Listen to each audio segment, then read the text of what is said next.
So thank you, Ali, for talking about methods and how to deal with things, and thank you, Marge, for talking about the discussion plan. During PhD, when I was doing lots of researches, I had a really similar method of interviewing people. It was so useful. So I'm going to try and add to that by talking about unleashing your power, because as anyone entering UX design, anyone who's maybe at the junior stages wants to get on, you're thinking, how can I really master this one area? Now, I've got 3 things I want to achieve over the next 20-25 minutes, and that are the key skills you need to stand out in UX design. How can you avoid common errors when you're running usability tests? And then how can you drive design change from your usability tests? So if we manage to get through these 3, we're going to have quite a good place to go from. Now, the other day I was talking to one of the designers from Huawei, and they had a request for me, which was, how can we design a lightweight, simple usability test to give all of our design department, and what would this be? And they were kind of pausing, looking at the camera because we're doing it over webcam, and waiting for this wonderful answer to pop from my mouth. And I didn't have one, because there isn't one. There isn't this simple one way to make things work. You've got to think about, what is the right test at this moment? What do I want to achieve? Do I want to go for this wonderful, flowing, gushing, sensory experience? Or do I want to have something which is a bit cold and harsh? After all, negative design is a real thing. For example, the onboarding experience, such as the Moonpig homepage, we want that to be really amazing and, get our pulse racing in really exciting ways.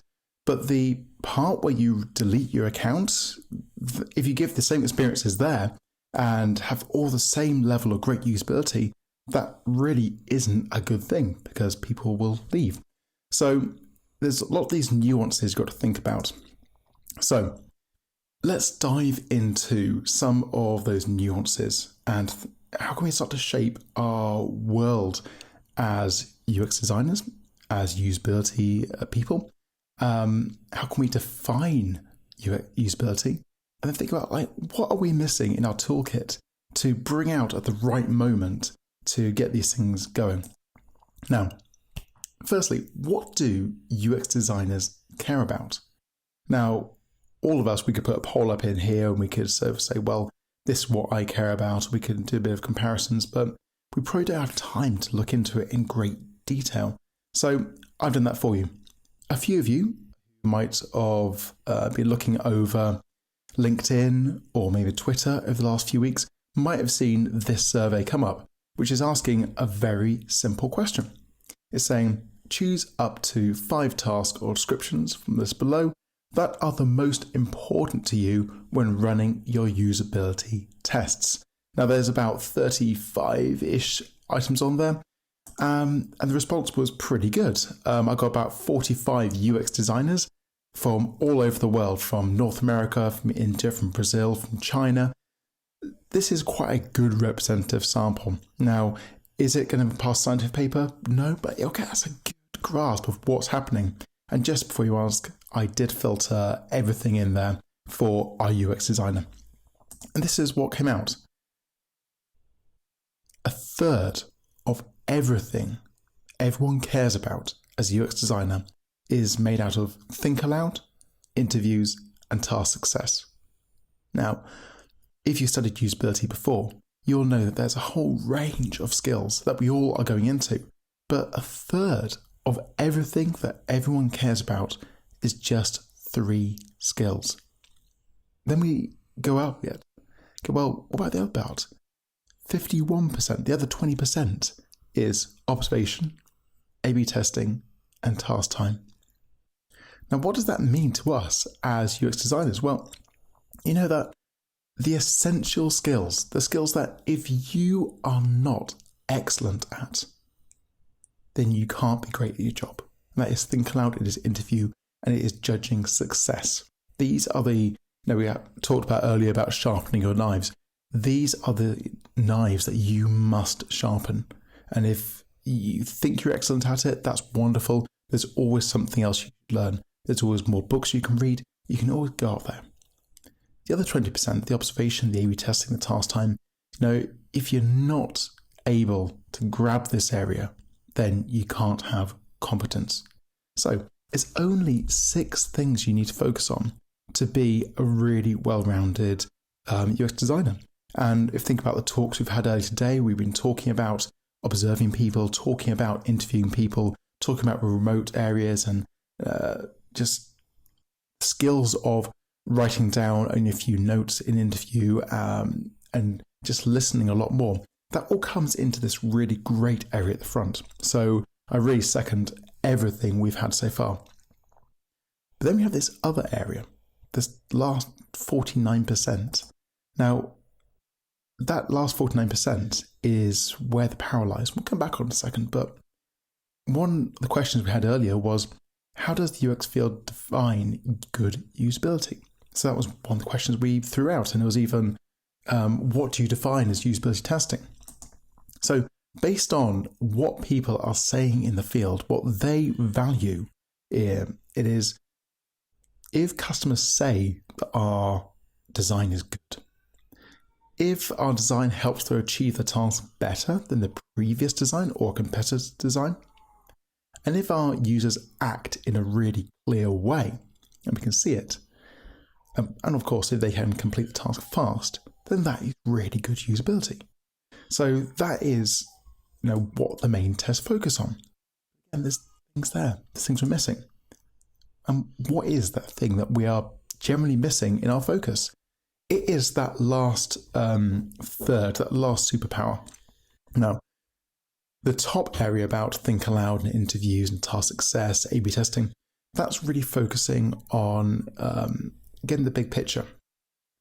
The small areas such as SUS test, such as eye tracking, such as lostness or simplicity, is not something that we all focus on. It's something which only maybe 2% of my sample even mentioned in their top 5 tasks. But if you start to look into what these additional metrics are, and if you know what SUS is, you know what expectation measure is, you know what web guidance are, then these are things that you can recognize the time for when they are there in your work and pull it out and go, well, yes, let's take our interview data, let's take our think aloud, take our task success and understand it better and understand the way we can track over time.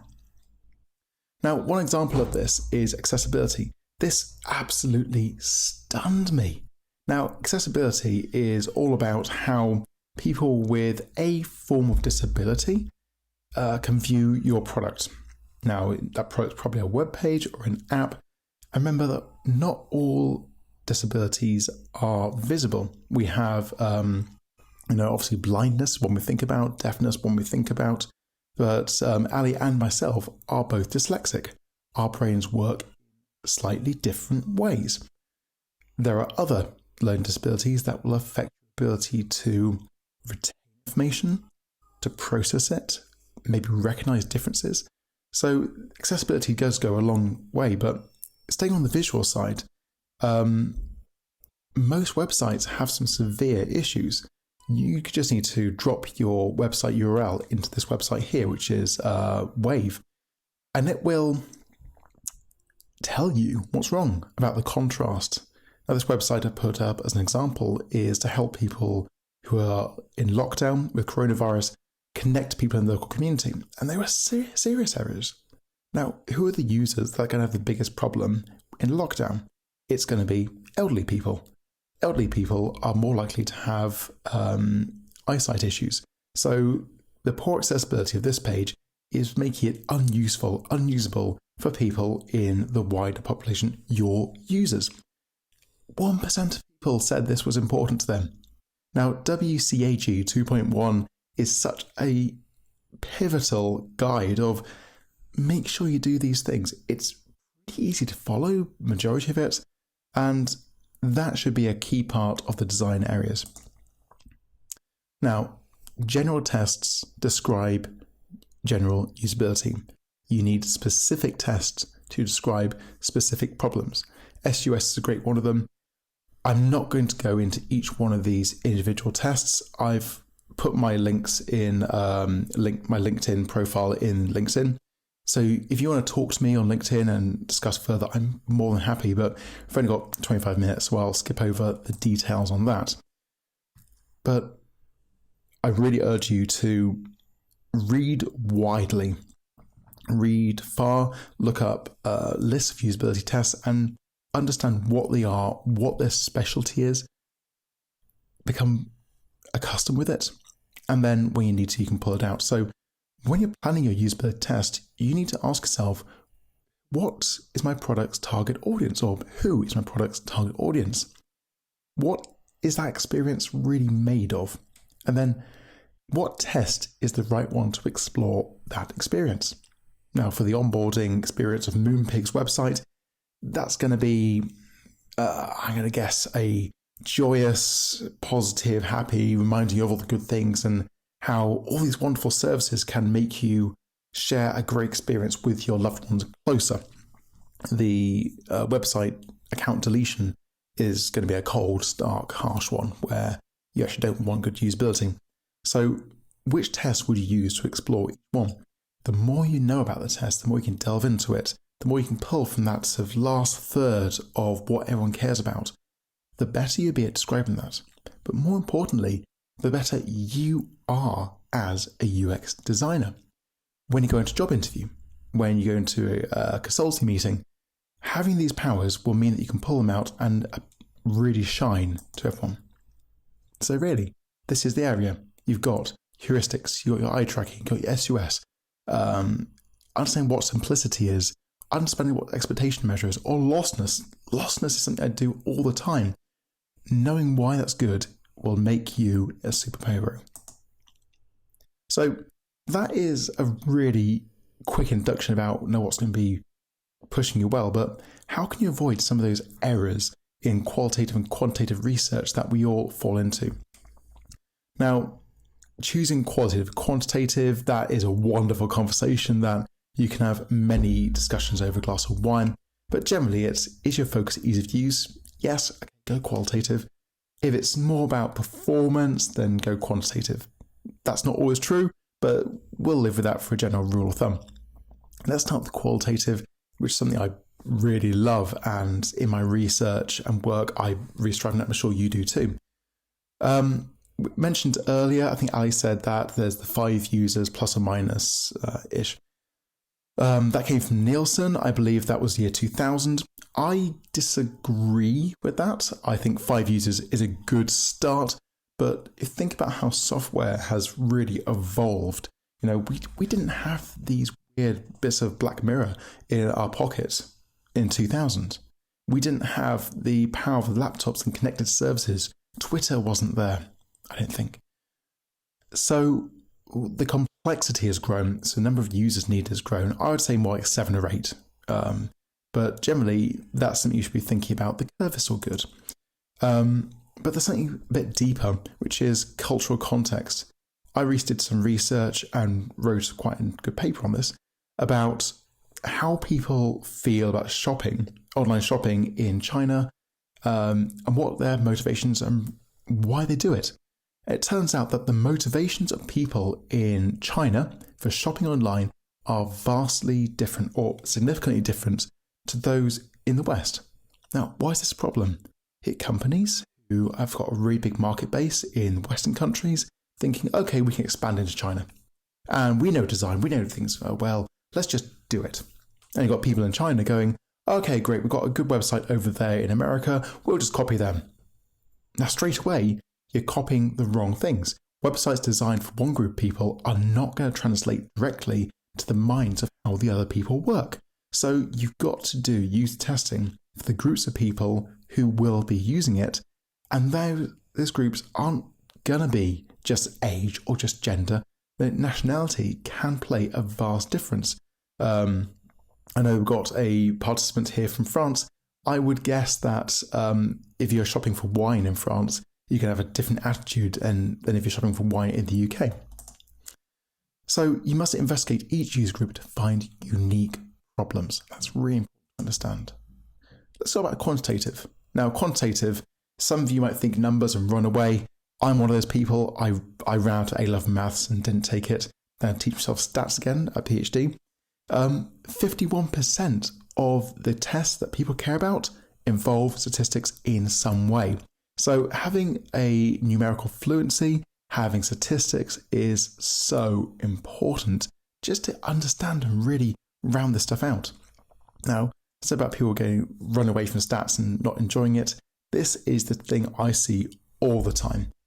Students and even people in industry put bar charts out of participant 1, participant 2, participant 3. Let's try to see a general trend with our eyes and hope for the best. Oh, look, there we are.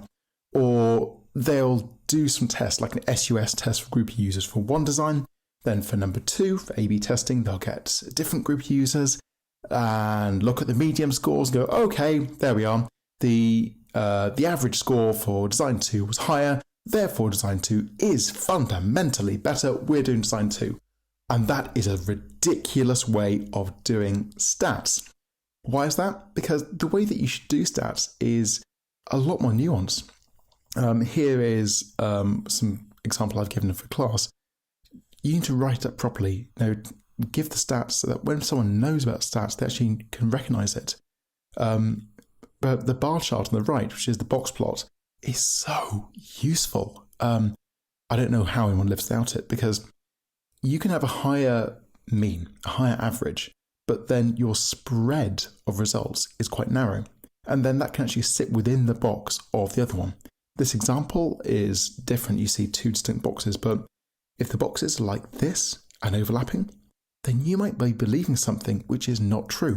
And that gets on to something. Oh, here's an example actually from my research. This is about female body shapes and how they overlap. Can you tell the average score for hourglass body shape is higher than the average score for spoon body shape? But can anyone really tell me that spoon and hourglass are significantly different? They overlap like crazy. You could be in either group and no one would tell the difference. So if nothing else, learn Boxplots, but take the time to learn statistics. Speak language statistics. There's also a thing called sample size. I think Ali said you need 50 or 100 people. No, I'm sorry. We're going to freshly disagree on this one. If you're running a t-test to tell if something is different, you need at least 210 people if you've got a medium effect size. And I can discuss about this later on in the chat. But this ramps up to a few thousand people if you're looking for a small effect size. A small effect size is when you've got a small difference between people. I'm not going to go into details, not going to scare you. But the other part is, if you've got time and opportunity to learn about stats, really take the opportunity because it is going to be so useful. Now, why is this something you must do? Because this journal paper, which I've linked there to YouTube, I've got a video on this, it proves that the future influences the past. In that we do a test now, if I give the results to group 1 after the test, they'll do better in the test. That's crazy. That's time travel. It's also not real because this test didn't look at the sample size correctly, got too small a sample, and it gave the wrong answer. So here's 2 books that I recommend reading to really sharpen that skill about stats and get your fluency up. So it's not just those usability tests and know what usability tests are. It's also, learn the language that these things are written. So these 2 stats books are fantastic. Statistics is a language. Speaking it will allow deep meaning into specific design issues and unique problems. So now, coming to the end of the talk, I will promise you that I would say about driving design change with outcomes. Now, businesses really care about 5 things. They care about increasing profits, reducing costs, increasing the number of new users, increasing existing users' expenditure, and increasing stakeholder value. Stakeholder value is just how good people think about the company. I'm going to jump back to Moonpig. I'm not trying to get a job, but it's just really fitting in with everything tonight. I would assume that stakeholder value for Moonpig would be, when I've got a birthday coming up, or when I've got an event, who do I think about the best? And then which website will I run to because I have the best feeling about the company? There we are. Now, if you're doing any kind of user testing, it's really, really, It's really, really seductive to do a wonderful test. Like I've done an SUS test and I can track how people feel about my test over time. I can track satisfaction over the last 5 years. And oh, look, we've got significant areas. Here's my box plot. I'm going to write up my results in a really technical way because this is really important. I love it. I'm a designer. I'm a UX designer.